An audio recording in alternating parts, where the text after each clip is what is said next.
ਸਤਿ ਸ਼੍ਰੀ ਅਕਾਲ, ਸਵਾਗਤ ਹੈ ਸਾਰੇ ਹੀ ਦਰਸ਼ਕਾਂ ਦਾ। ਮੈਂ ਹਾਂ ਗਗਨਦੀਪ ਸਿੰਘ ਤੇ ਲੈ ਕੇ ਹਾਜ਼ਰ ਹਾਂ ਲਾਈਵ ਕੱਪੜ ਛਾਣ ਦਾ ਇੱਕ ਖਾਸ ਪ੍ਰੋਗਰਾਮ, ਜਿਸ ਦੇ ਵਿੱਚ ਵੱਖ-ਵੱਖ ਮਸਲਿਆਂ ਦੇ ਉੱਤੇ ਚਰਚਾ ਇਸ ਪ੍ਰੋਗਰਾਮ ਦੇ ਵਿੱਚ ਕਰਦੇ ਹਾਂ। ਅੱਜ ਦੇ ਮਸਲੇ ਨੇ ਜਿਨ੍ਹਾਂ ਦੇ ਉੱਤੇ ਗੱਲਬਾਤ ਕਰਾਂਗੇ, ਕਈ ਗੰਭੀਰ ਮਸਲੇ ਨੇ ਜਿਨ੍ਹਾਂ ਦੇ ਵਿੱਚੋਂ ਸਭ ਤੋਂ ਵੱਡਾ ਮਸਲਾ ਰਹੇਗਾ ਕਿਸਾਨ ਅੰਦੋਲਨ ਦੇ ਤਹਿਤ ਕਿਸਾਨ ਜਥੇਬੰਦੀਆਂ ਦੇ ਵੱਲੋਂ ਬੀਤੀ ਰਾਤ ਕੈਂਡਲ ਮਾਰਚ ਕੱਢਿਆ ਗਿਆ ਹੈ, ਜਿਸ ਕੈਂਡਲ ਮਾਰਚ ਦੇ ਵਿੱਚ ਪੁਲਵਾਮਾ ਦੇ ਸ਼ਹੀਦਾਂ ਨੂੰ ਯਾਦ ਕੀਤਾ ਗਿਆ ਹੈ ਤੇ ਨਾਲ ਹੀ ਕਿਸਾਨਾਂ ਨੂੰ ਲੈ ਕੇ ਬਿਆਨ ਦੇਣ ਤੋਂ ਬਾਅਦ ਸੁਰਖੀਆਂ ਦੇ ਵਿੱਚ ਆਏ ਇੱਕ ਹਰਿਆਣੇ ਦੇ ਮੰਤਰੀ ਨੂੰ ਲੈ ਕੇ ਲਗਾਤਾਰ ਬਿਆਨਾਂ ਦੀ ਚੜੀ ਹੈ। ਇਸ ਦੇ ਵਿੱਚ ਕਈ ਫਿਲਮੀ ਅਦਾਕਾਰਾਂ ਦੀ ਵੀ ਟਵੀਟ ਆਏ ਨੇ, ਉਸ ਦੇ ਉੱਤੇ ਵੀ ਚਰਚਾ ਕਰਾਂਗੇ ਤੇ ਨਾਲ ਹੀ ਕੱਲ ਨਵਦੀਪ ਕੌਰ ਦੇ ਮਾਮਲੇ ਦੀ ਵੀ ਕਰਾਂਗੇ ਤੇ ਲੱਖਾ ਸਦਾਣਾ ਦੇ ਉੱਤੇ 1 ਲੱਖ ਰੁਪਏ ਦਾ ਇਨਾਮ ਰੱਖਿਆ ਗਿਆ ਹੈ, ਉਸ ਤੇ ਵੀ ਚਰਚਾ ਰਹੇਗੀ। ਤੇ ਨਾਲ ਹੀ ਪੰਜਾਬ ਦੇ ਵਿੱਚ ਜੋ ਬੀਤੀ ਸ਼ਾਮ ਨਗਰ ਨਿਗਮ ਦੀਆਂ ਚੋਣਾਂ ਦਾ ਪ੍ਰਕਿਰਿਆ ਜਿਹੜੀ ਪੂਰੀ ਹੋਈ ਹੈ, ਕਿੰਨੇ % VOTING ਹੋਈ ਹੈ ਤੇ ਆਖਰਕਾਰ ਕਿਹੋ ਜਿਹੇ ਆਉਣ ਵਾਲੇ ਦਿਨਾਂ ਦੇ ਵਿੱਚ ਰਿਜ਼ਲਟ ਵੱਖਰੀਆਂ ਸਿਆਸੀ ਧਿਰਾਂ ਦੇ ਵੱਲੋਂ ਕਹੇ ਜਾ ਰਹੇ ਨੇ, ਉਸ ਦੇ ਉੱਤੇ ਵੀ ਚਰਚਾ ਰਹੇਗੀ। ਸਭ ਤੋਂ ਪਹਿਲਾਂ ਡੱਲਾ ਸਾਹਿਬ ਉਹਨਾਂ ਦਾ ਸਵਾਗਤ ਕਰਾਂਗੇ, ਫਿਰ ਇੱਕ ਇੱਕ ਕਰਕੇ ਮਸਲਿਆਂ ਦੇ ਵੱਲ ਵਧਦੇ। ਡੱਲਾ ਜੀ ਸਵਾਗਤ ਹੈ। ਬਹੁਤ ਬਹੁਤ ਧੰਨਵਾਦ ਜੀ। ਦੁਨੀਆ ਭਰ ਦੇ ਸਾਰੇ ਪੰਜਾਬੀਆਂ ਦਾ ਵੀ ਬਹੁਤ ਬਹੁਤ ਧੰਨਵਾਦ ਗਗਨ, ਤੁਹਾਡਾ ਵੀ। ਡੱਲਾ ਜੀ, ਜੋ ਕਿਸਾਨ ਜਥੇਬੰਦੀਆਂ ਨੇ ਐਲਾਨ ਕੀਤਾ ਸੀ ਉਸ ਦੇ ਤਹਿਤ ਪਹਿਲਾਂ ਜਿਸ ਤਰ੍ਹਾਂ ਬੰਦ ਦੀ ਕਾਲ ਦਿੱਤੀ ਸੀ, ਹੁਣ ਉਸ ਤੋਂ ਬਾਅਦ ਕੈਂਡਲ ਮਾਰਚ ਜੋ ਕਿਸਾਨ ਜਥੇਬੰਦੀਆਂ ਦੇ ਵੱਲੋਂ ਪੁਲਵਾਮਾ ਦੇ ਸ਼ਹੀਦਾਂ ਨੂੰ ਯਾਦ ਕੀਤਾ ਗਿਆ, ਕਿਸ ਤਰ੍ਹਾਂ ਵੇਖ ਰਹੇ ਹੋ ਜੋ ਇੱਕ ਤੋਂ ਬਾਅਦ ਇੱਕ ਕੜੀ ਦਰ ਕੜੀ ਕਿਸਾਨਾਂ ਦੇ ਵੱਲੋਂ ਐਲਾਨ ਕੀਤੇ ਜਾਂਦੇ ਨੇ ਤੇ ਹੁਣ ਪਹਿਲਾਂ ਦੀ ਤਰ੍ਹਾਂ ਇੱਕ ਵਾਰ ਫਿਰ ਕਿਸਾਨ ਜਿਹੜਾ ਅੰਦੋਲਨ ਹੈ ਲੀਹ ਦੇ ਉੱਤੇ ਚੜ੍ਹਦਾ ਨਜ਼ਰ ਆ ਰਿਹਾ? ਦੇਖੋ, ਪੁਲਵਾਮਾ ਦੇ ਸ਼ਹੀਦਾਂ ਨੂੰ ਯਾਦ ਕੀਤਾ ਗਿਆ ਔਰ ਇਸ ਅੰਦੋਲਨ 'ਚ ਜਿਹੜੇ ਲੋਕ ਸ਼ਹੀਦ ਹੋਏ ਨੇ ਉਹਨਾਂ ਨੂੰ ਯਾਦ ਕੀਤਾ ਗਿਆ। ਕੈਂਡਲ ਮਾਰਚ ਕੱਢਿਆ ਗਿਆ, ਵੱਖ-ਵੱਖ ਥਾਵਾਂ ਤੇ ਕਿਸਾਨ ਜਥੇਬੰਦੀਆਂ ਨੇ, ਆਮ ਲੋਕਾਂ ਨੇ ਦੇਸ਼ ਦੇ ਉਹਨਾਂ ਸਾਰੇ ਵੀਰ ਸ਼ਹੀਦਾਂ ਨੂੰ ਯਾਦ ਕੀਤਾ ਜਿਨ੍ਹਾਂ ਨੇ ਆਪਣੀ ਜਾਨ ਦੀ ਕੁਰਬਾਨੀ ਦਿੱਤੀ। ਸਾਨੂੰ ਸਾਰਿਆਂ ਨੂੰ ਪਤਾ ਹੈ 2019 ਦੀ 14 ਫਰਵਰੀ ਸੀ ਗਗਨ, ਜਦੋਂ ਆਤਮਘਾਤੀ ਹਮਲਾ ਹੋਇਆ ਸੀ ਔਰ 40 ਸਾਡੇ CRPF ਦੇ ਜਵਾਨ ਸੀ ਜਿਹੜੇ ਉਹ ਸ਼ਹੀਦ ਹੋ ਗਏ ਸੀ ਔਰ ਇਹਨਾਂ ਦੇ ਵਿੱਚੋਂ ਕਈਆਂ ਦਾ ਸੰਬੰਧ ਪੰਜਾਬ ਨਾਲ ਸੀ ਔਰ ਪੰਜਾਬ 'ਚ ਵੀ ਅੱਜ ਬਹੁਤ ਸਾਰੇ ਜਿਹੜੇ ਪਰਿਵਾਰ ਨੇ ਉਹ ਇਹਨਾਂ ਸ਼ਹੀਦਾਂ ਨੂੰ ਯਾਦ ਕਰਦੇ ਰਹੇ, ਹਮੇਸ਼ਾ ਹੀ ਯਾਦ ਕਰਦੇ ਨੇ। ਪਰ ਅੱਜ ਦਾ ਦਿਨ ਖਾਸ ਤੌਰ ਤੇ ਸ਼ਹੀਦਾਂ ਦਾ ਦਿਨ ਸੀ। ਸੋ ਮੁਲਕ ਦੇ ਵਿੱਚ 14 ਫਰਵਰੀ ਨੂੰ ਜਦੋਂ ਵੈਲੈਂਟਾਈਨਸ ਡੇ ਦਾ ਤਿਉਹਾਰ ਮਨਾਇਆ ਜਾਂਦਾ ਹੈ, ਮਾਡਰਨ ਤਿਉਹਾਰ ਮੈਂ ਕਹਿੰਦਾ, ਮੁਹੱਬਤ ਦਾ ਤਿਉਹਾਰ, ਇਸੇ ਤਰ੍ਹਾਂ ਹੀ ਅਸਲ ਤਿਉਹਾਰ ਸਾਡਾ ਬਣ ਗਿਆ ਸ਼ਹੀਦਾਂ ਨੂੰ ਯਾਦ ਕਰਨ ਦਾ। ਸੋ ਅਸਲੀ ਵੈਲੈਂਟਾਈਨਸ ਨੇ ਜਿਹੜੇ ਉਹ ਇੰਡੀਆ ਦੇ ਇਹ ਸਾਰੇ 40 ਸ਼ਹੀਦ ਨੇ ਔਰ ਹੋਰ ਉਹ ਸਾਰੇ ਸ਼ਹੀਦ ਨੇ ਜਿਹੜੇ ਸਮੇਂ-ਸਮੇਂ ਤੇ ਦੇਸ਼ ਲਈ ਆਪਣੀ ਜਾਨ ਕੁਰਬਾਨ ਕਰਕੇ ਗਏ ਨੇ। ਇਸੇ ਤਰ੍ਹਾਂ ਕਿਸਾਨਾਂ ਲਈ ਜਿਹੜੇ ਕਿਸਾਨ ਅੰਦੋਲਨ 'ਚ ਆਪਣੀਆਂ ਜਾਨਾਂ ਵਾਰ ਗਏ ਉਹ ਵੀ ਸ਼ਹੀਦ ਨੇ।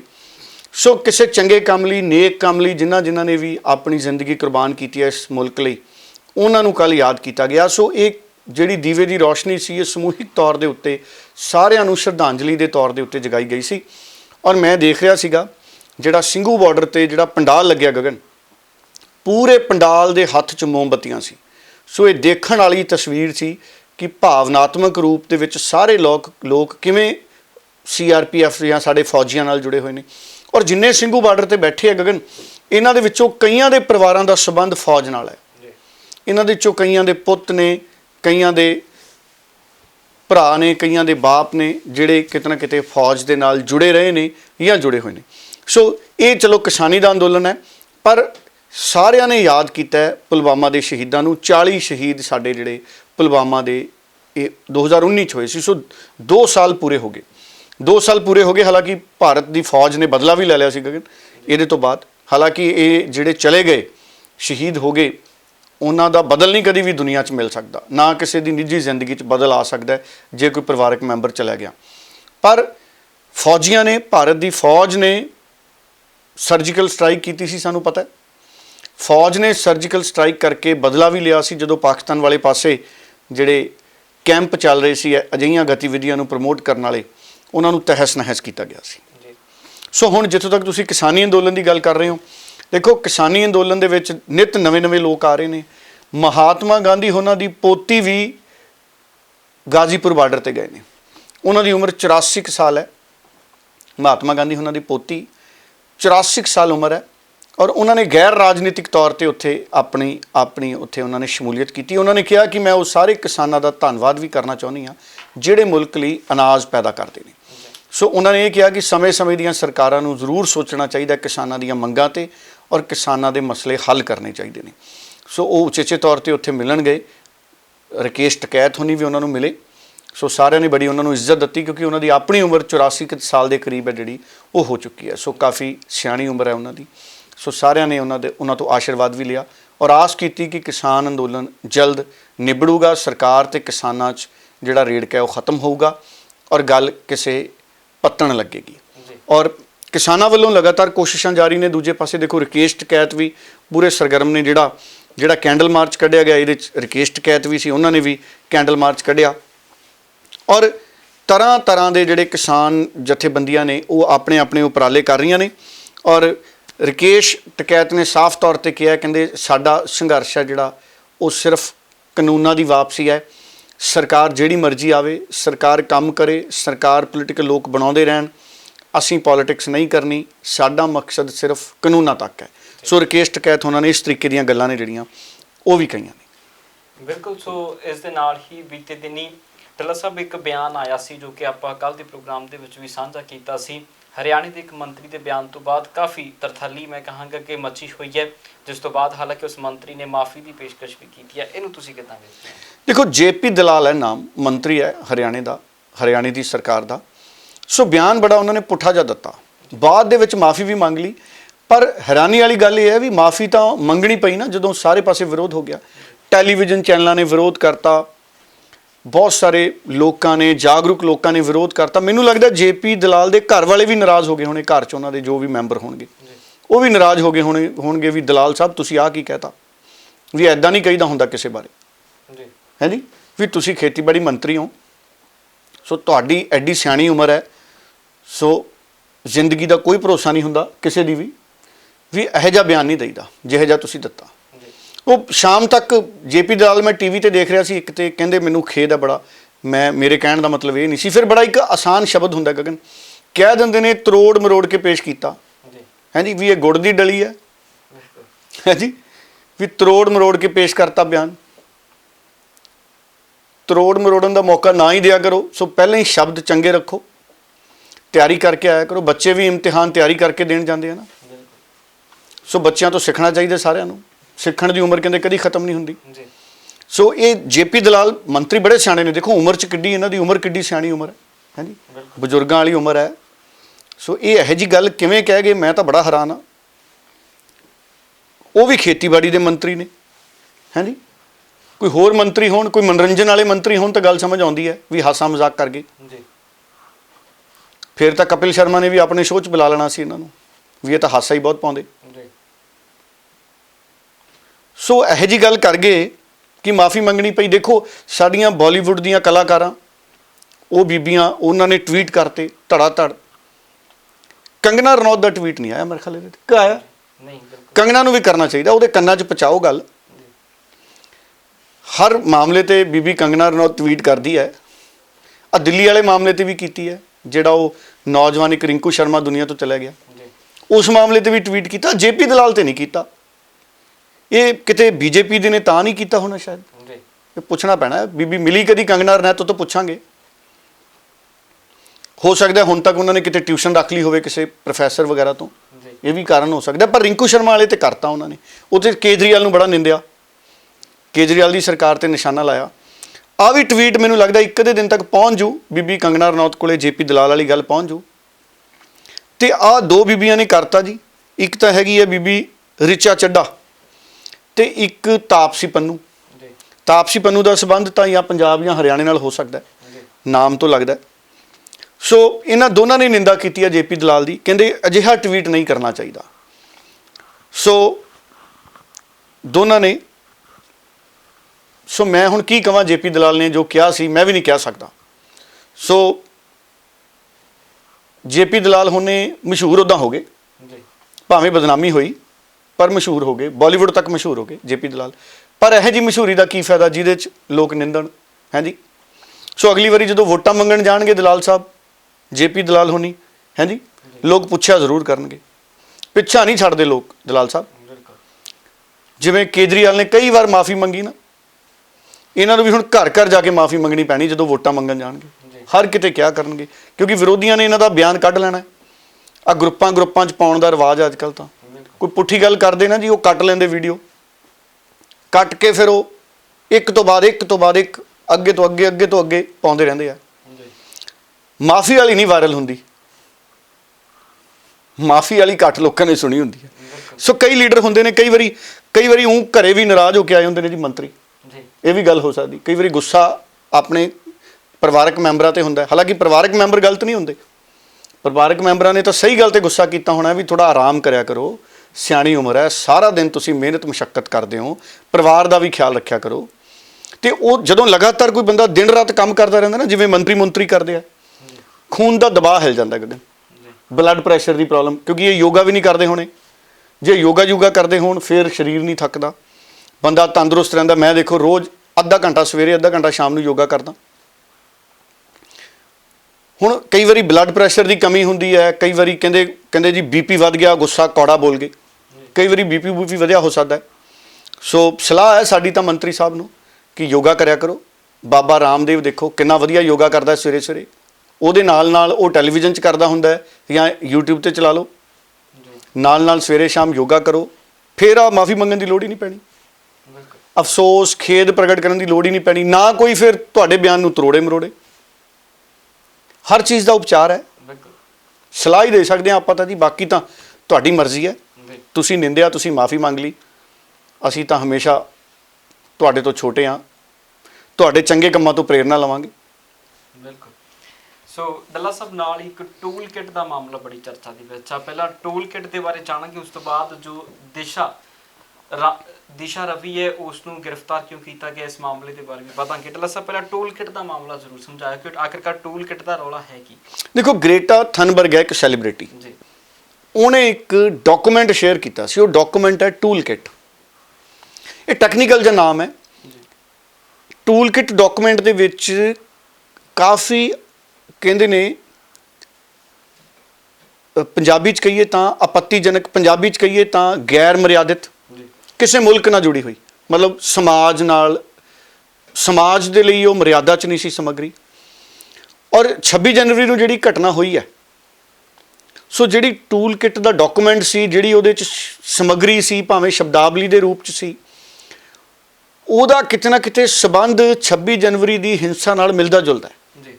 ਇਹ ਲਿੰਕ ਦਿੱਲੀ ਪੁਲਿਸ ਨੇ ਕੱਢਿਆ। ਦੇਖੋ ਦਿੱਲੀ ਪੁਲਿਸ ਦਾ ਸਾਈਬਰ ਸੈੱਲ ਹੈ, ਸੋਸ਼ਲ ਮੀਡੀਆ ਤੇ ਵੀ ਨਜ਼ਰ ਰੱਖਦੇ ਨੇ, ਕਿਹੜੇ ਲੋਕ ਮਾੜੀ ਭਾਵਨਾ ਦੇ ਨਾਲ ਕੋਈ ਚੀਜ਼ ਪਾਉਂਦੇ ਨੇ, ਪੋਸਟ ਕਰਦੇ ਨੇ ਮਾੜੀ ਭਾਵਨਾ ਦੇ ਨਾਲ, ਉਹਨੂੰ ਐਗਜ਼ਾਮਿਨ ਕਰਦੇ ਨੇ। ਕਿਉਂਕਿ 26 ਕਿਸਾਨ ਅੰਦੋਲਨ ਦੇ ਨਾਲ 26 ਜਨਵਰੀ ਨੂੰ ਦੇਖੋ ਬਹੁਤ ਇੱਕ ਸੈਂਸਿਟਿਵ ਦਿਨ ਸੀ, ਬਹੁਤ ਨਾਜ਼ੁਕ ਦਿਨ ਸੀ, ਕਿਉਂਕਿ ਬਹੁਤ ਵੱਡੀ ਗਿਣਤੀ 'ਚ ਕਿਸਾਨਾਂ ਨੇ ਐਲਾਨ ਕੀਤਾ ਅਸੀਂ ਦਿੱਲੀ ਜਾਣਾ, ਪੁਲਿਸ ਦਿੱਲੀ 'ਚ ਥੋੜ੍ਹੀ ਸੀ। ਫਿਰ ਤੁਸੀਂ ਦੇਖੋ ਦਿੱਲੀ 'ਚ ਜੋ ਕੁਝ ਵਾਪਰਿਆ, ਇਹ ਨਹੀਂ ਵਾਪਰਨਾ ਚਾਹੀਦਾ ਸੀ। ਸੋ ਦਿੱਲੀ ਪੁਲਿਸ ਨੂੰ ਸ਼ੱਕ ਹੋਇਆ ਵੀ ਟੂਲ ਕਿਟ ਦਾ ਕਿਤੇ 26 ਜਨਵਰੀ ਦੀ ਹਿੰਸਾ ਨਾਲ ਕੋਈ ਸਿੱਧਾ ਜਾਂ ਅਸਿੱਧਾ ਸੰਬੰਧ ਤਾਂ ਨਹੀਂ ਹੈ। ਦੇਖੋ ਇੱਕ ਤਾਂ ਗੱਲ ਸਾਫ਼ ਹੈ ਨਾ, ਹੁਣ ਸਾਰੇ ਕਹੀ ਜਾਂਦੇ ਨੇ, ਹੁਣ ਲੋਕ ਕਹੀ ਜਾਂਦੇ ਨੇ, ਦੇਖੋ ਵੀ ਇਹਦੇ 'ਚ ਦੇਖੋ 26 ਜਨਵਰੀ ਨੂੰ ਹਿੰਸਾ ਤਾਂ ਹੋਈ ਨਾ, ਘਟਨਾ ਤਾਂ ਵਾਪਰੀ ਨਾ, ਲੋਕ ਉਧਰ ਨੂੰ ਗਏ ਨਾ ਜਿੱਥੇ ਨਹੀਂ ਜਾਣਾ ਚਾਹੀਦਾ ਸੀ। ਇਹਦਾ ਮਤਲਬ ਕੋਈ ਤਾਂ ਕਹਿ ਰਿਹਾ ਸੀ ਨਾ ਵੀ ਉਧਰ ਜਾਣਾ। ਸੰਯੁਕਤ ਕਿਸਾਨ ਮੋਰਚੇ ਵਾਲੇ ਕਹਿੰਦੇ ਅਸੀਂ ਤਾਂ ਕਿਸੇ ਨੂੰ ਕਿਹਾ ਹੀ ਨਹੀਂ ਲਾਲ ਕਿਲੇ ਜਾਓ, ਜਿਹੜੇ ਲਾਲ ਕਿਲੇ ਗਏ ਨੇ ਉਹ ਕਹਿੰਦੇ ਸਾਨੂੰ ਵੀ, ਅਸੀਂ ਤਾਂ ਕਹਿੰਦੇ ਆਪ ਮੁਹਾਰੇ ਪਿੱਛੇ ਲੱਗ ਕੇ ਚਲੇ ਗਏ। ਇਹਦਾ ਮਤਲਬ ਹੈ ਕੋਈ ਤਾਂ ਉਧਰ ਨੂੰ ਗਿਆ ਜਾਂ ਕਿਸੇ ਨੇ ਤੋਰਿਆ। ਜੇ ਕਿਸੇ ਨੇ ਤੋਰਿਆ ਉਧਰ ਨੂੰ, ਉਹਦੇ ਪਿੱਛੇ ਕੌਣ ਸੀ? ਕੀ ਉਹਦਾ ਆਪਣਾ ਦਿਮਾਗ ਸੀ ਜਾਂ ਉਹਦੇ ਪਿੱਛੇ ਕੋਈ ਦਿਮਾਗ ਸੀ?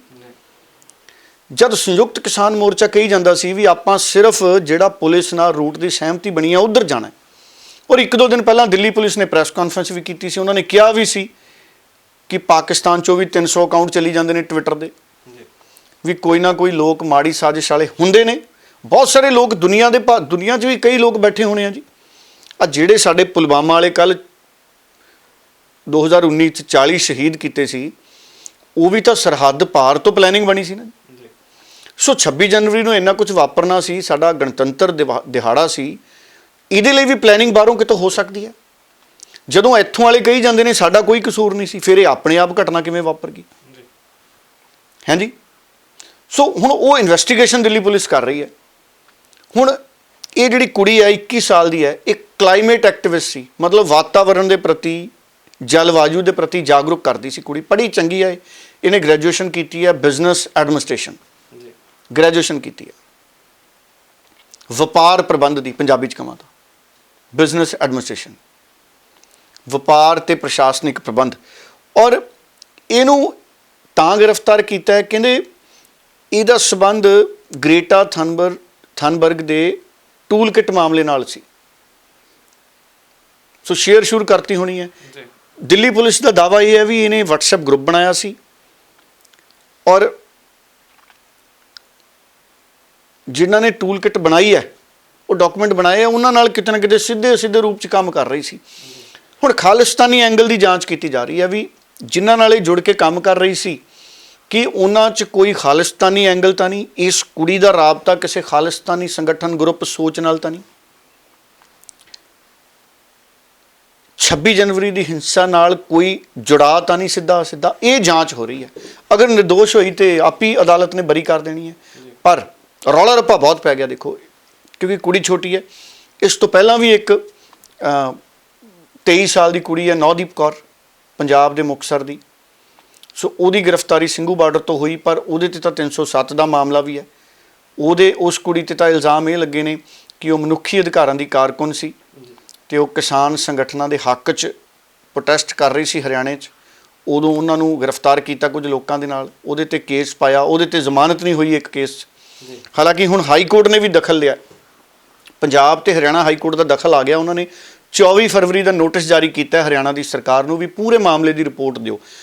ਔਰ ਅਦਾਲਤ ਨੇ ਖੁਦ ਸੰਗਿਆਨ ਲਿਆ, ਖੁਦ ਆਪਣੇ ਵੱਲੋਂ ਪਹਿਲ ਕਦਮੀ ਕੀਤੀ ਹੈ। ਕਿਉਂਕਿ ਨੌਦੀਪ ਦਾ ਮਾਮਲਾ ਵੀ ਦੁਨੀਆ ਭਰ 'ਚ ਹਾਈਲਾਈਟ ਹੋ ਗਿਆ ਵੀ ਇਹ ਵੀ ਗੱਲਾਂ ਆ ਰਹੀਆਂ ਨੇ ਵੀ ਇਸ ਕੁੜੀ ਨੂੰ ਤੇ ਤਸ਼ੱਦਦ ਕੀਤਾ ਗਿਆ। ਇਹ ਆਪਣੇ ਆਪ 'ਚ ਬਹੁਤ ਚਿੰਤਾ ਵਾਲੀ ਗੱਲ ਹੈ ਕਿ ਉਹਦੇ ਆਪਣੇ ਮਨੁੱਖੀ ਅਧਿਕਾਰਾਂ ਦੀ ਰਾਖੀ ਨਹੀਂ ਹੋਈ। ਅਗਰ ਉਹਦੇ ਨਾਲ ਤਸ਼ੱਦਦ ਹੋਇਆ, ਮਨੀਸ਼ਾ ਗੁਲਾਟੀ ਨੇ, ਪੰਜਾਬ ਵਿਮਨ ਕਮਿਸ਼ਨ ਦੇ ਚੇਅਰਪਰਸਨ ਨੇ, ਉਹ ਅਮਿਤ ਸ਼ਾਹ ਉਹਨਾਂ ਨੂੰ ਮਿਲ ਕੇ ਆਏ ਨੇ, ਕੇਂਦਰੀ ਗ੍ਰਹਿ ਮੰਤਰੀ ਨੂੰ। ਕੱਲ੍ਹ ਬੀਬੀ ਮਨੀਸ਼ਾ ਗੁਲਾਟੀ ਉਹਨਾਂ ਨੂੰ ਮਿਲ ਕੇ ਆਈ ਹੈ, ਉਹਨਾਂ ਨੂੰ ਚਿੱਠੀ ਦੇ ਕੇ ਆਏ ਨੇ ਉਹ, ਖਾਸ ਤੌਰ 'ਤੇ ਇੱਕ ਚਿੱਠੀ ਅਮਿਤ ਸ਼ਾਹ ਉਹਨਾਂ ਨੂੰ, ਆ ਮੇਰੇ ਕੋਲ ਹੈ ਵੀ ਹੈ ਇਸ ਵਕਤ ਗਗਨ ਜੀ। ਸੋ ਅਮਿਤ ਸ਼ਾਹ ਉਹਨਾਂ ਨੂੰ ਚਿੱਠੀ ਦੇ ਕੇ ਆਏ ਨੇ ਔਰ ਜਿਹਦੇ 'ਚ ਉਹਨਾਂ ਨੇ ਲਿਖਿਆ ਮਨੀਸ਼ਾ ਗੁਲਾਟੀ ਉਹਨਾਂ ਨੇ ਕਿ ਫਾਰਮਰ ਪ੍ਰੋਟੈਸਟ 'ਚ ਅਰੈਸਟ ਕੀਤਾ ਗਿਆ। ਫਾਰਮਰ ਪ੍ਰੋਟੈਸਟ ਸਮੇਂ ਆਈ ਹੋਈ ਸੀ ਇਹ ਕੁੜੀ ਔਰ 12 ਜਨਵਰੀ ਨੂੰ ਇਹਨੂੰ ਸਿੰਘੂ ਬਾਰਡਰ ਤੋਂ ਅਰੈਸਟ ਕੀਤਾ ਗਿਆ। ਸੋ 12 ਫਰਵਰੀ ਤੋਂ ਅੱਜ 15 ਫਰਵਰੀ ਆ ਗਈ ਗਗਨ। ਸੋ ਬਹੁਤ ਸਾਰੇ ਦਿਨ ਹੋ ਗਏ ਤੇ ਕਰਨਾਲ ਦੀ ਜੇਲ੍ਹ 'ਚ ਹੈ। ਸੋ ਇਹਦੇ ਲਈ ਕਾਨੂੰਨੀ ਸਹਾਇਤਾ ਦੀ ਮੰਗ ਕੀਤੀ ਹੈ ਔਰ ਇਹ ਮੰਗਿਆ ਕਿ ਕੋਈ ਵੱਡਾ ਅਫਸਰ ਅਮਿਤ ਸ਼ਾਹ ਹੋਣੀ ਨਿਯੁਕਤ ਕਰਨ ਜਿਹੜੇ ਇਸ ਮਾਮਲੇ ਨੂੰ ਇਨਵੈਸਟੀਗੇਟ ਕਰਨ, ਤਾਂ ਕਿ ਪਤਾ ਲੱਗ ਸਕੇ ਕਿ ਨੌਦੀਪ ਤੇ ਕੀ ਤਸ਼ੱਦਦ ਹੋਇਆ, ਕੀ ਉਹਦੇ ਹੱਕ ਮਾਰੇ ਗਏ ਨੇ। ਔਰ ਪੰਜਾਬ ਦੇ ਜਿਹੜਾ ਮੰਤਰਾਲਾ ਪੰਜਾਬ ਦਾ ਮਨੁੱਖੀ ਮਹਿਲਾ ਬਾਲ ਵਿਕਾਸ ਮੰਤਰਾਲਾ, ਉਹਨਾਂ ਵੱਲੋਂ ਸਾਫ਼ ਤੌਰ 'ਤੇ ਸਰਕਾਰ ਨੂੰ ਕਿਹਾ ਗਿਆ ਕਿ ਸਰਕਾਰ ਵੱਲੋਂ ਕਾਨੂੰਨੀ ਸਹਾਇਤਾ ਉਪਲਬਧ ਕਰਾਈ ਜਾਵੇ ਕਿਉਂਕਿ ਉਹ ਪੰਜਾਬ ਦੀ ਨਾਗਰਿਕ ਹੈ। ਸੋ ਹੁਣ ਉਹਨੂੰ ਕਾਨੂੰਨੀ ਸਹਾਇਤਾ ਦਿੱਤੀ ਜਾਣੀ ਹੈ ਔਰ ਇਹ ਮਾਮਲੇ 'ਚ ਆਸ ਕਰਦੇ ਹਾਂ ਕਿ ਜਲਦ ਕੁਝ ਨਾ ਕੁਝ ਚੰਗੀ ਖਬਰ ਆਊਗੀ। ਹਾਲਾਂਕਿ ਇੱਕ ਮਾਮਲੇ 'ਚ ਲੋਕਲ ਕੋਰਟ ਤੋਂ ਜ਼ਮਾਨਤ ਮਿਲੀ ਹੈ, ਹੁਣ ਹਾਈ ਕੋਰਟ ਤੋਂ ਦੂਸਰੇ ਮਾਮਲੇ ਦੇ ਵਿੱਚ ਵੀ ਜ਼ਮਾਨਤ ਹੈ ਜਿਹੜੀ ਉਹ ਲੱਗ ਕੇ ਮਿਲ ਸਕਦੀ ਹੈ ਜਲਦ ਆਉਣ ਵਾਲੇ ਸਮੇਂ ਦੇ ਵਿੱਚ। ਡਾਕਟਰ ਸਾਹਿਬ, ਉਧਰ ਲੱਖੀ ਸਿਧਾਣੇ ਨੂੰ ਲੈ ਕੇ ਵੀ ਚਰਚਾਵਾਂ ਨੇ ਕਿ ਲੱਖੀ ਸਿਧਾਣੇ ਦੇ ਉੱਤੇ ਇਨਾਮ ਜਿਹੜਾ ਦਿੱਲੀ ਪੁਲਿਸ ਦੇ ਵੱਲੋਂ 1 ਲੱਖ ਰੁਪਏ ਦਾ ਕਰ ਦਿੱਤਾ ਗਿਆ ਵਧਾ ਕੇ। ਹਾਲਾਂਕਿ ਪਹਿਲਾਂ ਚਰਚਾਵਾਂ ਸੀ ਕਿ ਲੱਖੀ ਸਿਧਾਣੇ ਤੇ ਜਿਹੜਾ ਇਨਾਮ 50,000 ਦੇ ਕਰੀਬ ਸੀ, ਪਰ ਹੁਣ ਜਿਸ ਤਰ੍ਹਾਂ ਇਨਾਮ ਵਧਾਏ ਜਾ ਰਹੇ ਨੇ, ਪਹਿਲਾਂ ਚਰਚਾਵਾਂ ਇਹ ਵੀ ਛਿੜੀਆਂ ਸੀ ਕਿ ਲੱਖੀ ਸਿਧਾਣੇ ਨੂੰ ਗ੍ਰਿਫਤਾਰ ਕਰ ਲਿਆ ਗਿਆ, ਬਾਅਦ ਦੇ ਵਿੱਚ ਖਬਰਾਂ ਆਈਆਂ ਕਿ ਨਹੀਂ ਹੋਇਆ। ਸੋ ਇਹਨਾਂ ਸਾਰੀਆਂ ਚਰਚਾਵਾਂ ਨੂੰ ਤੁਸੀਂ ਕਿੱਦਾਂ ਵੇਖ ਰਹੇ ਹੋ, ਇਨਾਮ ਦਾ ਵਾਧਾ ਹੋਣਾ? ਦੇਖੋ, ਪਹਿਲਾਂ ਦੀਪ ਸਿੱਧੂ ਤਾਂ ਗ੍ਰਿਫਤਾਰ ਹੋ ਗਿਆ, ਇਕਬਾਲ ਸਿੰਘ ਨੂੰ ਗ੍ਰਿਫਤਾਰ ਕੀਤਾ ਗਿਆ ਹੈ, ਕਈ ਪੁਲਿਸ ਨੇ ਹੋਰ ਲੋਕਾਂ ਦੀ ਤਲਾਸ਼ ਸ਼ੁਰੂ ਕੀਤੀ ਹੋਈ ਹੈ। ਲਾਲ ਕਿਲੇ ਲੈ ਕੇ ਗਏ ਦੀਪ ਸਿੱਧੂ ਨੂੰ, ਅੱਜ 15 ਹੈ, ਕੱਲ੍ਹ 16, 9 ਤੇ 7 16 ਹੁੰਦੇ ਨੇ। ਕੱਲ੍ਹ 16 ਤਰੀਕ ਨੂੰ ਪੇਸ਼ ਕੀਤਾ ਜਾ ਸਕਦਾ ਹੈ ਦੁਬਾਰਾ ਦੀਪ ਸਿੱਧੂ ਨੂੰ 30 ਹਜ਼ਾਰੀ ਅਦਾਲਤ 'ਚ। ਉਹਨੂੰ 7 ਦਿਨ ਦਾ ਪੁਲਿਸ ਰਿਮਾਂਡ ਸੀ। ਅਗਰ ਦੀਪ ਸਿੱਧੂ ਦੀ ਗ੍ਰਿਫਤਾਰੀ 9 ਫਰਵਰੀ ਦੀ ਹੈ ਤਾਂ 16 ਤਰੀਕ ਨੂੰ ਪੇਸ਼ ਕਰਨਗੇ। ਅਗਰ 8 ਫਰਵਰੀ ਹੈ ਤੇ ਰਿਮਾਂਡ 7 ਦਿਨਾਂ ਦਾ, ਤੇ ਫਿਰ 15 ਜਾਂ 16 ਇੱਕ ਦਿਨ 'ਚ ਉਹਨੂੰ ਪੇਸ਼ ਕਰਨਗੇ, ਕਿਉਂਕਿ ਤਕਨੀਕੀ ਤੌਰ ਦੇ ਉੱਤੇ ਪਤਾ ਨਹੀਂ ਕਿਹੜੇ ਦਿਨ 'ਚ FIR ਦਰਜ ਹੈ ਦੀਪ ਸਿੱਧੂ ਤੇ, 8 ਫਰਵਰੀ ਦੀ ਜਾਂ 9 ਫਰਵਰੀ ਦੀ। ਹੁਣ ਲੱਖਾ ਸਿਧਾਣਾ ਦੇ ਵੱਖ-ਵੱਖ ਸੋਸ਼ਲ ਮੀਡੀਆ ਤੇ ਪਲੇਟਫਾਰਮਸ ਤੇ ਵੱਖ-ਵੱਖ ਨਿਊਜ਼ ਵੈਬਸਾਈਟਾਂ ਤੇ ਟੈਲੀਵਿਜ਼ਨ ਤੇ ਵੀ ਮੈਂ ਖਬਰ ਦੇਖੀ ਕਿ 1 ਲੱਖ ਦਾ ਇਨਾਮ ਰੱਖਤਾ ਲੱਖਾ ਸਿਧਾਣੇ ਤੇ ਵੀ। ਹੁਣ ਲੱਖਾ ਸਿਧਾਣੇ ਦੀ ਵੀ ਭਾਲ ਹੈ ਜਿਹੜੀ ਉਹ ਪੁਲਿਸ ਨੂੰ ਹੈਗੀ ਹੈ। ਦੀਪ ਸਿੱਧੂ ਦੀ ਤਰ੍ਹਾਂ ਲੱਖਾ ਸਿਧਾਣਾ ਵੀ ਸੋਸ਼ਲ ਮੀਡੀਆ ਤੇ ਐਕਟਿਵ ਹੈ। ਲੱਖਾ ਸਿਧਾਣਾ ਵੀ ਕਿਤੇ ਲੁਕਿਆ ਨਹੀਂ ਔਰ ਪਤਾ ਇਹ ਲੱਗਿਆ ਕਿ ਪੁਲਿਸ ਤਲਾਸ਼ ਕਰ ਰਹੀ ਹੈ। ਹੁਣ ਵੇਖਦੇ ਹਾਂ ਕਿ ਲੱਖਾ ਸਿਧਾਣਾ ਤੱਕ ਪੁਲਿਸ ਕਦੋਂ ਪਹੁੰਚਦੀ ਹੈ ਜਾਂ ਲੱਖਾ ਸਿਧਾਣਾ ਖੁਦ ਆਪਣੇ ਆਪ ਨੂੰ ਪੁਲਿਸ ਅੱਗੇ ਸਰੈਂਡਰ ਕਰ ਦੇਣਗੇ। ਔਰ ਮੇਰਾ ਇਹ ਮੰਨਣਾ ਹੈ ਕਿ ਲੱਖਾ ਸਿਧਾਣਾ ਉਹਨਾਂ ਨੂੰ, ਮੈਂ ਤਾਂ ਦੀਪ ਸਿੱਧੂ ਬਾਰੇ ਵੀ ਸੋਚਦਾ ਸੀ ਕਿ ਉਹ ਖੁਦ ਹੀ ਆਪਣੇ ਆਪ ਨੂੰ ਪੇਸ਼ ਕਰ ਦਿੰਦਾ। ਲੱਖਾ ਸਿਧਾਣਾ ਨੂੰ ਵੀ ਚਾਹੀਦਾ ਹੈ ਕਿ ਉਹ ਆਪਣੇ ਆਪ ਨੂੰ ਪੁਲਿਸ ਅੱਗੇ ਪੇਸ਼ ਕਰਕੇ ਆਪਣਾ ਪੱਖ ਰੱਖੇ। ਪੂਰੀਆਂ ਸਥਿਤੀਆਂ ਨੇ ਜਿਹੜੀਆਂ ਉਹ ਸਾਫ਼ ਕੀਤੀਆਂ ਜਾਣੀਆਂ ਚਾਹੀਦੀਆਂ ਪੁਲਿਸ ਅੱਗੇ ਕਿ ਕਿੰਨਾ ਹਾਲਾਤਾਂ 'ਚ ਕੀ ਹੋਇਆ, ਕਿਉਂਕਿ ਜਦੋਂ ਗ੍ਰਿਫਤਾਰੀ ਹੋਣੀ ਹੈ ਉਸ ਤੋਂ ਬਾਅਦ ਵੀ ਆਪਣਾ ਪੱਖ ਤਾਂ ਰੱਖਣਾ ਹੀ ਪੈਂਦਾ। ਸੋ ਹੁਣ ਆਪਣੇ ਵਕੀਲਾਂ ਦੇ ਜ਼ਰੀਏ ਮੈਂ ਤਾਂ ਕਹਿੰਦਾ ਜ਼ਰੂਰ ਸਰੈਂਡਰ ਕਰ ਦੇਣਾ ਚਾਹੀਦਾ, ਜਾਂਚ 'ਚ ਸ਼ਾਮਿਲ ਹੋ ਜਾਣਾ ਚਾਹੀਦਾ, ਉਹ ਜ਼ਿਆਦਾ ਚੰਗੀ ਗੱਲ ਹੈ। ਬਾਕੀ ਸਾਰਿਆਂ ਦਾ ਆਪਣਾ ਨਿੱਜੀ ਫੈਸਲਾ ਹੈ। ਲੱਖਾ ਸਿਧਾਣਾ, ਉਹਦੇ ਵਕੀਲ ਔਰ ਉਹਨਾਂ ਦੇ ਜਿਹੜੇ ਨਾਲ ਉਹਨਾਂ ਦੇ ਸਾਥੀ ਨੇ, ਇਹ ਹੁਣ ਉਹਨਾਂ ਦਾ ਫੈਸਲਾ ਹੈ ਕਿ ਉਹਨਾਂ ਨੇ ਕੀ ਕਰਨਾ। ਪਰ ਪੁਲਿਸ ਭਾਲ ਕਰ ਰਹੀ ਹੈ ਔਰ ਪੁਲਿਸ ਜਾਂਚ ਨੂੰ ਅੱਗੇ ਵਧਾਊਗੀ। ਰਿਮਾਂਡ ਮੰਗੂਗੀ ਦੀਪ ਸਿੱਧੂ ਦਾ ਵੀ ਗਗਨ, ਔਰ ਪੁਲਿਸ ਚਾਹੂਗੀ ਜਦੋਂ ਰਿਮਾਂਡ ਲੈਣਾ ਹੈ ਕੱਲ ਪੇਸ਼ ਕਰਕੇ ਦੀਪ ਸਿੱਧੂ ਨੂੰ, ਤਾਂ ਪੁਲਿਸ ਕਹੂਗੀ ਵੀ ਅਸੀਂ ਹਜੇ ਲੱਖੇ ਸਿਧਾਣੇ ਦੀ ਗ੍ਰਿਫਤਾਰੀ ਹੋਣੀ, ਅਸੀਂ ਦੋਨਾਂ ਨੂੰ ਆਮਣੇ ਸਾਹਮਣੇ ਬਿਠਾ ਕੇ ਵੀ ਪੁੱਛਗਿੱਛ ਕਰਨੀ ਹੈ। ਦੀਪ ਸਿੱਧੂ ਬਾਰੇ ਤਾਂ ਕਿਹਾ ਸੀ ਪੁਲਿਸ ਨੇ ਕਿ ਸਾਡੇ ਕੋਲੇ ਵੀਡੀਓਜ਼ ਨੇ, ਇਲੈਕਟ੍ਰੋਨਿਕ ਐਵੀਡੈਂਸਿਸ ਨੇ। ਕੀ ਲੱਖੇ ਸਿਧਾਣੇ ਬਾਰੇ ਵੀ ਕੋਈ ਇਲੈਕਟ੍ਰੋਨਿਕ ਐਵੀਡੈਂਸਿਸ ਨੇ, ਕੀ ਵੀਡੀਓਜ਼ ਨੇ, ਇਹ ਪੁਲਿਸ ਨੂੰ ਦੱਸਣਾ ਪਊਗਾ ਜਦੋਂ ਗ੍ਰਿਫਤਾਰ ਕਰਕੇ ਅਦਾਲਤ 'ਚ ਲੈ ਕੇ ਜਾਊ, ਕਿਉਂਕਿ ਪੁਲਿਸ ਰਿਮਾਂਡ ਮੰਗੂਗੀ। ਸੋ ਹਜੇ ਕਈ ਤਰ੍ਹਾਂ ਦੀਆਂ ਕਾਨੂੰਨੀ ਕਾਰਵਾਈਆਂ ਨੇ ਜਿਹੜੀਆਂ ਅੱਗੇ ਚੱਲਣੀਆਂ ਨੇ। ਪਰ ਕਈ ਲੋਕ ਲਗਾਤਾਰ ਤਿਹਾੜ ਜੇਲ੍ਹ 'ਚੋਂ ਜ਼ਮਾਨਤ ਮਿਲਣ ਤੋਂ ਬਾਅਦ ਬਾਹਰ ਵੀ ਆ ਰਹੇ ਨੇ। ਮਨਜਿੰਦਰ ਸਿਰਸਾ ਦੀ ਹਰ ਰੋਜ਼ ਇੱਕ ਅੱਧੀ ਵੀਡੀਓ ਜਿਹੜੀ ਆਪਾਂ ਨੂੰ ਸੁਣਨ ਨੂੰ ਮਿਲਦੀ ਹੈ। ਮਨਜਿੰਦਰ ਸਿਰਸਾ ਬੜਾ ਸ਼ਲਾਘਾਯੋਗ ਕੰਮ ਕਰ ਰਹੇ ਨੇ ਔਰ ਉਹ ਸਾਰੇ ਵਕੀਲ ਵੀ ਬੜੇ ਸ਼ਲਾਘਾਯੋਗ ਕੰਮ ਕਰ ਰਹੇ ਨੇ ਜਿਹੜੇ ਇਹਨਾਂ ਨੌਜਵਾਨਾਂ ਬਜ਼ੁਰਗਾਂ ਜਿਨ੍ਹਾਂ 'ਤੇ ਕੇਸ ਦਰਜ ਕਰਕੇ ਜਿਨ੍ਹਾਂ ਨੂੰ ਜੇਲ੍ਹ 'ਚ ਭੇਜਿਆ ਗਿਆ ਉਹਨਾਂ ਦੀ ਜ਼ਮਾਨਤ ਲਈ ਕੰਮ ਕਰ ਰਹੇ ਨੇ, ਕਿਉਂਕਿ ਜ਼ਮਾਨਤ ਵੀ ਇੱਕ ਕਾਨੂੰਨੀ ਹੱਕ ਹੈ। ਸੋ ਉਹਨਾਂ ਦੀ ਜ਼ਮਾਨਤ ਕਰਾਉਣ ਵਾਲੇ ਜਿਹੜੇ ਸਾਰੇ ਵਕੀਲ ਨੇ ਉਹ ਵੀ ਬਹੁਤ ਮਿਹਨਤ ਕਰ ਰਹੇ ਨੇ ਔਰ ਕਈ ਲੋਕ ਨੇ ਜ਼ਮਾਨਤ 'ਤੇ ਆ ਰਹੇ ਨੇ ਔਰ ਲਗਾਤਾਰ ਆ ਰਹੇ ਨੇ ਗਗਨ ਜੀ। ਬਿਲਕੁਲ। ਸੋ ਇਸ ਦੇ ਨਾਲ ਦਲਾ ਸਾਹਿਬ ਜੇ ਅਗਲੀ ਖਬਰ ਦੇ ਵੱਲ ਵਧੀਏ ਤਾਂ ਪੰਜਾਬ ਦੀਆਂ ਨਗਰ ਨਿਗਮ ਚੋਣਾਂ ਦੇ ਵੱਲ ਹੋਵਾਂਗੇ। ਬੀਤੀ ਸ਼ਾਮ ਪੰਜਾਬ ਦੇ ਵਿੱਚ ਨਗਰ ਨਿਗਮ ਚੋਣਾਂ ਪੂਰੀਆਂ ਹੋਈਆਂ ਨੇ, ਪ੍ਰਕਿਰਿਆ ਪੂਰੀ ਹੋਈ ਹੈ। ਹਾਲਾਂਕਿ 17 ਜਿਹੜੀ ਫਰਵਰੀ ਨੂੰ ਇਸ ਦਾ ਰਿਜ਼ਲਟ ਆ ਜਾਣਾ ਹੈ। ਸੋ ਹਰ ਕੋਈ ਇਹਨਾਂ ਚੋਣਾਂ ਨੂੰ ਸੈਮੀਫਾਈਨਲ ਦੇ ਤੌਰ ਦੇ ਉੱਤੇ ਵੇਖ ਰਿਹਾ ਕਿ 2022 ਦਾ ਸੈਮੀਫਾਈਨਲ ਹੈ। ਤੁਸੀਂ ਇਹਨਾਂ ਨੂੰ ਕਿੱਦਾਂ ਵੇਖ ਰਹੇ ਹੋ? ਦੇਖੋ 2022 ਦਾ ਸੈਮੀਫਾਈਨਲ ਤਾਂ ਹੈ, ਪਰ ਮੈਂ ਇਹ ਕਹੂੰਗਾ ਕਿ ਇਹ ਸੈਮੀਫਾਈਨਲ ਉਸ ਤਰ੍ਹਾਂ ਦਾ ਨਹੀਂ ਹੈ ਜਿਹੋ ਜਿਹਾ ਹੋਣਾ ਚਾਹੀਦਾ। ਇਹਦੇ 'ਚ ਆਮ ਆਦਮੀ ਪਾਰਟੀ ਦੀ ਸਿਆਸੀ ਹੋਂਦ ਵੀ ਦਾਅ 'ਤੇ ਹੈ, ਅਕਾਲੀ ਦਲ ਦੀ ਵੀ ਔਰ ਕਾਂਗਰਸ ਦੀ ਵੀ। ਦੇਖੋ ਇਹ ਚੋਣਾਂ ਨੂੰ ਮੈਂ ਉਸ ਤਰੀਕੇ ਨਾਲ ਨਹੀਂ ਮੰਨਦਾ ਕਿ ਇਹ 2022 ਦਾ ਸੈਮੀਫਾਈਨਲ ਨੇ। ਕਿਉਂ? ਕਿਉਂਕਿ ਪੰਜਾਬ 'ਚ ਚੋਣਾਂ ਦੇ ਹਾਲਾਤ ਹੀ ਨਹੀਂ ਸੀ। ਕਿਸਾਨ ਅੰਦੋਲਨ ਚੱਲ ਰਿਹਾ, ਵੱਡੀ ਗਿਣਤੀ 'ਚ ਕਿਸਾਨ ਸਾਡੇ ਬਾਹਰ ਨੇ, ਭਾਵੇਂ ਕਿਤੇ 70%, ਕਿਤੇ 60, ਕਿਤੇ 65, ਕਿਤੇ 60% ਵੋਟਾਂ ਪੈ ਗਈਆਂ, ਪਰ ਰੱਬ ਜਾਣਦਾ ਕਿੰਨੀਆਂ ਕੁ ਸੱਚੀਆਂ ਪਈਆਂ ਕਿੰਨੀਆਂ ਕੁ ਝੂਠੀਆਂ, ਕਿਉਂਕਿ ਭਰੋਸਾ ਨਹੀਂ ਕੀਤਾ ਜਾ ਸਕਦਾ। ਉਸ ਤਰੀਕੇ ਦਾ ਪ੍ਰਬੰਧ ਨਹੀਂ ਦਿਖਿਆ ਵੋਟਾਂ ਲਈ। ਤੁਸੀਂ, ਮੈਂ ਟੈਲੀਵਿਜ਼ਨ ਦੇਖ ਰਿਹਾ ਸੀ, ਟੈਲੀਵਿਜ਼ਨ 'ਤੇ ਮੈਨੂੰ ਇਹਨਾਂ ਵੋਟਾਂ 'ਚ ਝਗੜੇ ਹੀ ਦਿਖੇ ਗਗਨ, ਜਾਂ ਟੈਲੀਵਿਜ਼ਨ ਵਾਲਿਆਂ ਨੇ ਹੋਰ ਕੁਝ ਦਿਖਾਇਆ ਹੀ ਨਹੀਂ ਜੀ। ਸੋ ਮੈਂ ਟੈਲੀਵਿਜ਼ਨ ਦੇਖਦਾ 2-3 ਘੰਟੇ ਹੈਰਾਨ ਹੋਇਆ ਕਿ ਸਿਰਫ ਝਗੜੇ ਹੀ ਦਿਖੇ। ਗੁਰਦਾਸਪੁਰ, ਤਰਨਤਾਰਨ, ਪਟਿਆਲਾ, ਸੰਗਰੂਰ, ਨਾਭਾ, ਸਾਰੇ ਪਾਸੇ ਝਗੜੇ, ਇਲਜ਼ਾਮਬਾਜ਼ੀਆਂ ਦਾ ਦੌਰ ਰਿਹਾ। ਤੁਸੀਂ ਵੀ ਹੁਣ ਬਿਆਨ ਸੁਣਾ ਦਿਓ, ਲੈ ਸਾਰਿਆਂ ਦੇ ਇਲਜ਼ਾਮ ਨੇ। ਕਾਂਗਰਸ ਵਾਲੇ ਕਹਿੰਦੇ ਅਸੀਂ ਜਿੱਤਾਂਗੇ, ਅਕਾਲੀ ਦਲ ਵਾਲੇ ਕਹਿੰਦੇ ਵੋਟਾਂ ਨਿਰਪੱਖ ਨਹੀਂ ਹੋਈਆਂ, ਆਮ ਆਦਮੀ ਪਾਰਟੀ ਵਾਲੇ ਕਹਿੰਦੇ ਨਿਰਪੱਖ ਨਹੀਂ ਹੋਈਆਂ। ਪਰ ਅਗਰ ਵੋਟਾਂ ਨਾ ਹੁੰਦੀਆਂ ਇਸ ਮੌਕੇ ਜ਼ਿਆਦਾ ਚੰਗੀ ਗੱਲ ਸੀ, ਪਰ ਜੇ ਹੋ ਗਈਆਂ ਤਾਂ ਜਿਹੜੀ ਪਾਰਟੀ ਜਿੱਤੂ ਉਹ 2022 ਦਾ ਸੁਪਨਾ ਦੇਖੂ।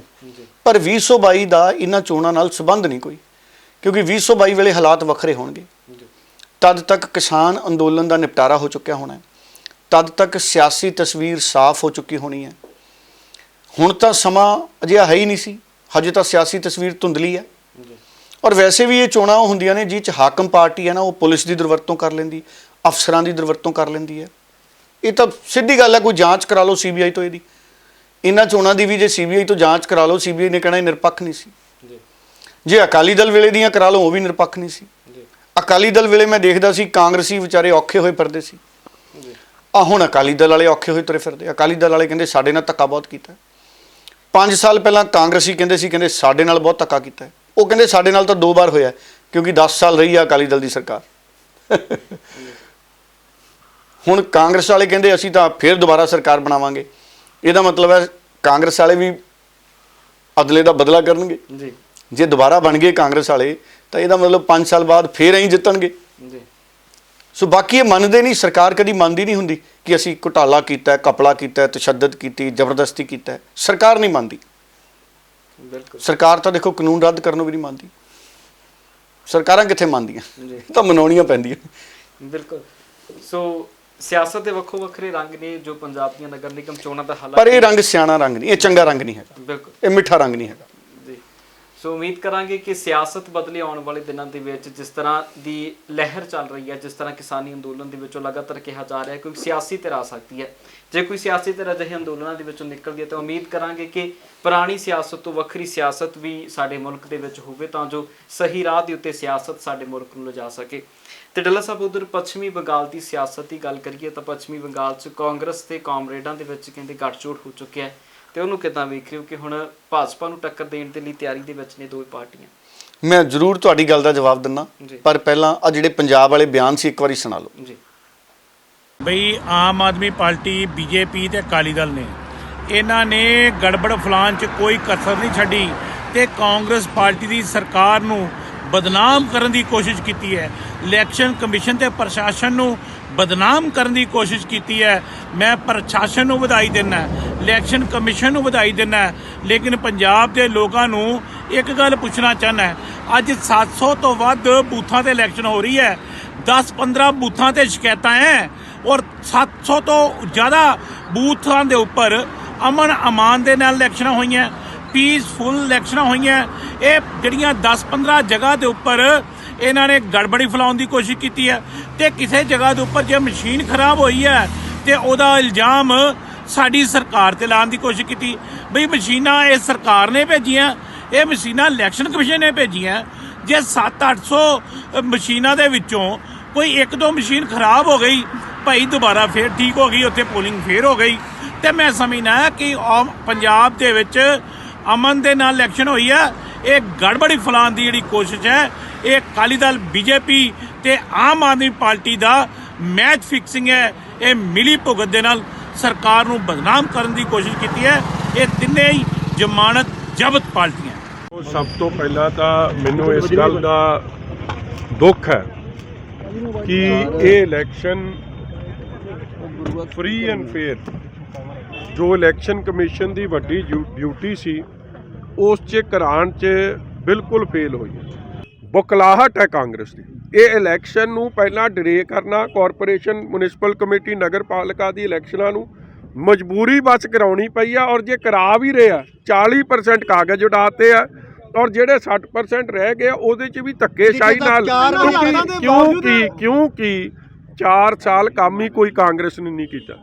ਅੱਜ ਬਿਜਲੀ ਸਭ ਤੋਂ ਮਹਿੰਗੀ, ਡੀਜ਼ਲ ਪੈਟਰੋਲ ਦੇ ਦਾਮ ਭਾਵੇਂ ਸੈਂਟਰ ਰੇਟ ਮੁਕਰਰ ਕਰਦੀ ਹੈ ਮਗਰ ਉਸ ਤੋਂ ਬਾਅਦ ਟੈਕਸ ਸੂਬਾ ਸਰਕਾਰ ਲਾਉਂਦੀ ਹੈ। ਸਭ ਤੋਂ ਵੱਧ ਟੈਕਸ ਜੇ ਕੋਈ ਸੂਬਾ ਸਰਕਾਰ ਲਾ ਰਹੀ ਹੈ ਤੇ ਪੰਜਾਬ ਦੀ ਕਾਂਗਰਸ ਦੀ ਸਰਕਾਰ ਲਾ ਰਹੀ ਹੈ। ਮਹਿੰਗਾਈ ਹਰ ਜਗ੍ਹਾ, ਚਾਹੇ ਉਹ ਵਹੀਕਲ ਰਜਿਸਟ੍ਰੇਸ਼ਨ ਹੈ, ਚਾਹੇ ਉਹ ਮਿਊਨਿਸਪਲ ਕਮੇਟੀ ਦੇ ਜਿਹੜੇ ਟੈਕਸਿਸ ਨੇ, ਕਿੱਥੇ ਕੋਈ ਰਿਆਇਤ ਨਹੀਂ ਦਿੱਤੀ। ਬਿਜਲੀ ਦੇ ਰੇਟ ਸਭ ਤੋਂ ਮਹਿੰਗੇ ਕਰਤੇ ਆ, ਲੋਕਾਂ ਦਾ ਜੀਣਾ ਮੁਸ਼ਕਿਲ ਕਰਤਾ ਹੈ। ਲੋਕਾਂ ਨੂੰ ਸਹੂਲਤ ਕੋਈ ਨਹੀਂ। ਸਹੂਲਤ ਜੇ ਸੀ, ਐਸਸੀ ਸਕਾਲਰਸ਼ਿਪ ਬੰਦ, 4 ਸਾਲ ਹੋ ਗਏ ਸ਼ਗਨ ਦੇ ਚੈੱਕ ਨਹੀਂ ਦਿੱਤੇ, ਪੈਨਸ਼ਨਾਂ ਕੱਟਤੀਆਂ। ਦੇਖੋ ਲੋਕ ਬੜੇ ਦੁਖੀ ਆ ਕਾਂਗਰਸ ਸਰਕਾਰ ਤੋਂ। 4 ਸਾਲ 'ਚ ਡਿਵੈਲਪਮੈਂਟ ਹੋਈ ਕੋਈ ਨਹੀਂ, ਬੋਝ ਹਰ ਤਰੀਕੇ ਦਾ ਮਹਿੰਗਾਈ ਦਾ ਪਾਤਾ ਗਿਆ। ਸੋ ਜਿੱਥੇ ਜਿੱਥੇ ਵੀ ਇਲੈਕਸ਼ਨ ਹੋ ਰਹੀ ਹੈ ਲੋਕਾਂ ਨੂੰ ਭਾਵੇਂ ਡਰਾਇਆ ਧਮਕਾਇਆ ਬੜਾ ਗਿਆ ਹੈ ਮਗਰ ਲੋਕ ਅੱਜ ਵੱਡੀ ਗਿਣਤੀ 'ਚ ਕਾਂਗਰਸ ਨੂੰ ਸਬਕ ਸਿਖਾਉਣ ਲਈ ਮੈਂ ਸਮਝਦਾ ਅੱਗੇ ਆ ਰਿਹਾ ਔਰ ਗੁਰੂ ਕਿਰਪਾ ਕਰੇ ਜਿੱਤ ਡੈਮੋਕ੍ਰੇਸੀ ਦੀ ਹੋਵੇ, ਜਿੱਤ ਲੋਕਤੰਤਰ ਦੀ। ਧੰਨਵਾਦ। ਬੀਜੇਪੀ ਦਾ ਕੀ ਫਿਊਚਰ ਦੇਖਦੇ ਹੋ ਇਲੈਕਸ਼ਨ? ਬੀਜੇਪੀ ਦਾ ਕੀ ਫਿਊਚਰ ਦੇਖਦੇ ਹੋ? ਦੇਖੋ ਫਿਊਚਰ ਟੈਲਰ ਤਾਂ ਤੁਸੀਂ ਹੋ, ਮੈਂ ਕੀ ਦੇਖ ਕਹਿ ਸਕਦਾ। ਸਰਕਾਰ ਵੱਲੋਂ ਰੋਡ ਟੈਕਸ ਜਿਹੜਾ ਹੈ ਇੱਕਦਮ ਵਧਾ ਦਿੱਤਾ ਗਿਆ। ਬਿਲਕੁਲ ਇਹ ਹਰ ਤਰੀਕੇ ਦਾ ਬੋਝ ਪਾਇਆ ਜੀ। ਬਿਜਲੀ ਦੇ ਰੇਟ ਵਧਾ ਦਿੱਤੇ ਗਏ, ਰੋਡ ਟੈਕਸ ਪਾ ਦਿੱਤਾ ਗਿਆ, ਡੀਜ਼ਲ ਪੈਟਰੋਲ ਦੇ ਟੈਕਸ ਸਭ ਤੋਂ ਵੱਧ ਪੰਜਾਬ 'ਚ ਵਸੂਲੇ ਜਾ ਰਹੇ ਆ। 30 ਰੁਪਏ ਪ੍ਰਤੀ ਲੀਟਰ ਪੈਟਰੋਲ ਤੇ 21 ਰੁਪਏ ਪ੍ਰਤੀ ਲੀਟਰ ਡੀਜ਼ਲ ਤੇ। ਲੋਕਾਂ ਤੇ ਤਾਂ ਬੋਝ ਹੀ ਬੋਝ। ਕਾਂਗਰਸ ਸਰਕਾਰ ਦੀ ਸ਼ਹਿ ਵਿੱਚ ਡੈਮੋਕ੍ਰੇਸੀ ਦਾ ਜੋ ਗਲਾ ਘੋਟਿਆ ਜਾ ਰਿਹਾ, ਇਸ ਤੋਂ ਜ਼ਿਆਦਾ ਸ਼ਰਮਨਾਕ ਕੁਝ ਨਹੀਂ ਹੋਣਾ ਚਾਹੀਦਾ। ਮੈਨੂੰ ਲੱਗਦਾ ਇਲੈਕਸ਼ਨ ਦਾ ਸਿਸਟਮ ਬੰਦ ਕਰਕੇ ਸਿੱਧਾ ਸਟੇਟ ਗਵਰਨਮੈਂਟ ਨੂੰ ਪਾਵਰ ਦੇ ਦੇਣੀ ਚਾਹੀਦੀ ਵੀ ਤੁਸੀਂ ਆਪਣੇ ਕਾਉਂਸਲਰ ਨੋਮੀਨੇਟ ਹੀ ਕਰ ਲਓ ਕਿ ਜਿੱਥੇ ਤੁਹਾਨੂੰ ਲੱਗਦਾ ਵੀ ਸੋਲਿਡ ਉਮੀਦਵਾਰ ਖੜਾ ਹੋਣ ਲੱਗਾ ਉੱਥੇ ਤੁਸੀਂ ਉਹਦੇ ਪਰਚੇ ਹੀ ਨਹੀਂ ਦਾਖਲ ਹੋਣ ਦਿੰਦੇ। ਪਰਚੇ ਦਾਖਲ ਕਰਾਉਣ ਜਾਵੇ ਤੇ ਉਹਦੇ ਪਰਚੇ ਪਾੜ ਦਿੰਦੇ ਹੋ, ਸਾੜ ਦਿੰਦੇ ਹੋ, ਕਿਡਨੈਪ ਤੱਕ ਕਰ ਲਿੱਤਾ ਜਾਂਦਾ ਉਮੀਦਵਾਰ ਨੂੰ। ਇਸ ਤੋਂ ਜ਼ਿਆਦਾ ਡੈਮੋਕ੍ਰੇਸੀ ਦਾ ਗਲਾ ਕਿਸ ਤਰੀਕੇ ਘੋਟਿਆ ਜਾ ਸਕਦਾ ਹੈ? ਇਸ ਮਾਮਲੇ ਵਿੱਚ ਜਿੱਥੇ ਪੰਜਾਬ ਦੀ ਕਾਂਗਰਸ ਸਰਕਾਰ ਦੀ ਹਾਰ ਉਹ ਪਹਿਲਾਂ ਤੋਂ ਮੰਨ ਬੈਠੇ ਸੀ, ਉਹਨੂੰ ਵੇਖ ਕੇ ਸਾਰਾ ਕੁਰੀਤੀਆਂ ਕੀਤੀਆਂ ਗਈਆਂ।